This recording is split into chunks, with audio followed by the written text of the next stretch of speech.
3100 BCE. A single man walked out of Upper Egypt with an army. His name was Narmer. And by the time he was done, he had done something no one had ever done before, and that would not be undone for 3,000 years. He created a country. This is the story of the man who built Egypt. We know almost nothing about Narmer the man. We don't know his birth date.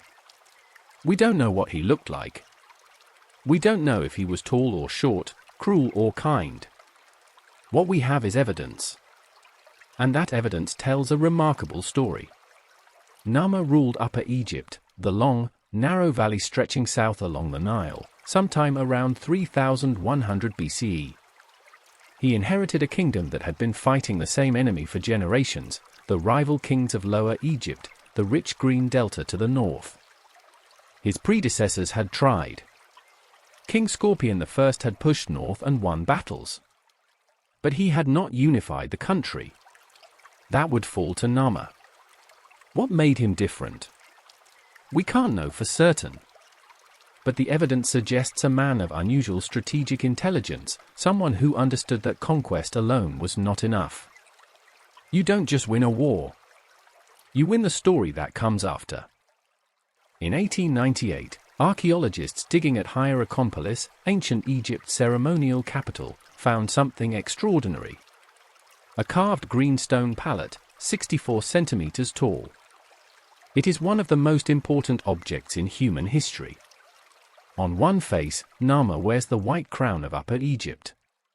He raises a mace above a kneeling enemy.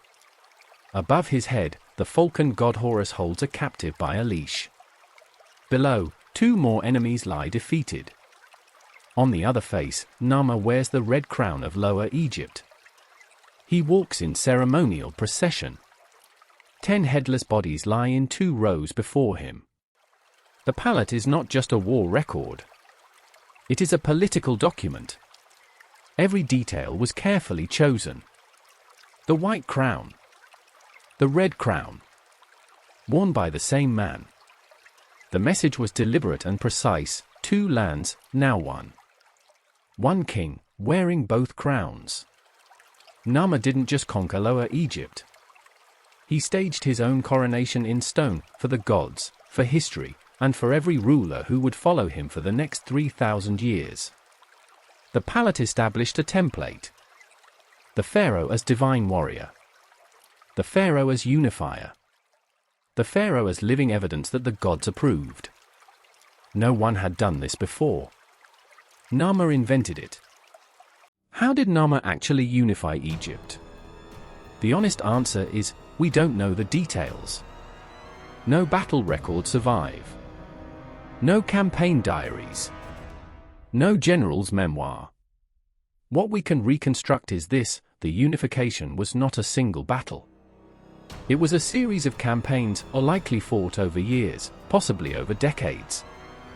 Upper Egypt had a strategic advantage. Control of the narrow Nile Valley meant controlling supply lines, reinforcements, and retreat routes. Narmer's armies would have moved north along the river, fighting at key crossings, capturing strategic towns, cutting off the delta from outside support. The palette shows the aftermath, not the battle, but the counting of the dead. But Narmer was smart enough to know that total military victory was only the beginning. An army can conquer a people. Only an idea can hold them. And so Narmer created the idea of Egypt. He moved his capital to Memphis, a new city, built precisely at the border between Upper and Lower Egypt. Not in one kingdom or the other. Somewhere that belonged to both. He didn't rule as the king of Upper Egypt who had conquered Lower Egypt. He ruled as the king of the 2 lands. That distinction, simple as it sounds, was a masterstroke of political genius. Narmer's real achievement wasn't military. It was administrative. He created the world's first bureaucratic state. Think about what that meant in 3100 BCE. No standardized weights. No central treasury. No professional army. Narmer had to build all of it. He appointed officials, early forms of what would become the great ministerial classes of later Egypt. He established the institution of the vizier, a chief administrator who ran the state machinery while the pharaoh performed the sacred duties of kingship. He standardized the tax system, the grain levy that would fund Egypt's monuments, armies, and trade networks for millennia. And he created something even more powerful, the ideology of kingship. The pharaoh was not just a king. He was the living embodiment of Horus. Upon death, he became Osiris. He was the bridge between the human and divine worlds. This ideology made the institution of pharaoh bigger than any individual pharaoh. You could kill a king. You couldn't kill the divine order. 30 dynasties would come and go over the next 3,000 years. But every single one of them would rule under the framework Narmer created. Every one of them would wear the double crown. Every one of them would be called the Lord of the Two Lands. Narmer died, probably peacefully, as an old man. We don't even know when. His son Aha became pharaoh. The First Dynasty of Egypt had begun. But here's what's remarkable. The Egypt that Narmer created in 3100 BCE would survive, in recognizable form, until 30 BCE, when Cleopatra died and the Romans took over. 3,000 years. In that time, Egypt would be invaded by the Hyksos, conquered by the Assyrians, ruled by Persians and Macedonians. It would fight wars, lose territories, gain them back. But the core of what Narmer built, the divine kingship, the double crown, the two lands, the bureaucratic state, survived all of it.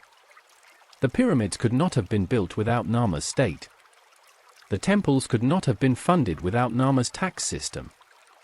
The mummies could not have been preserved without the ideology Narmer created. Every treasure that has ever come out of an Egyptian tomb, every hieroglyph on every temple wall, every gold mask in every museum, traces back, ultimately, to one man. Narmer. The man who united Egypt. The man who built the world's first nation-state. And gave it 3,000 years. That's the story of Narmer, the most important ruler most people have never heard of. Subscribe to Nile Chronicles. Every week, we go deeper into the history of Egypt. Next, the mysterious peoples before the pharaohs, who lived in the Nile Valley before any of this was possible. I'll see you there.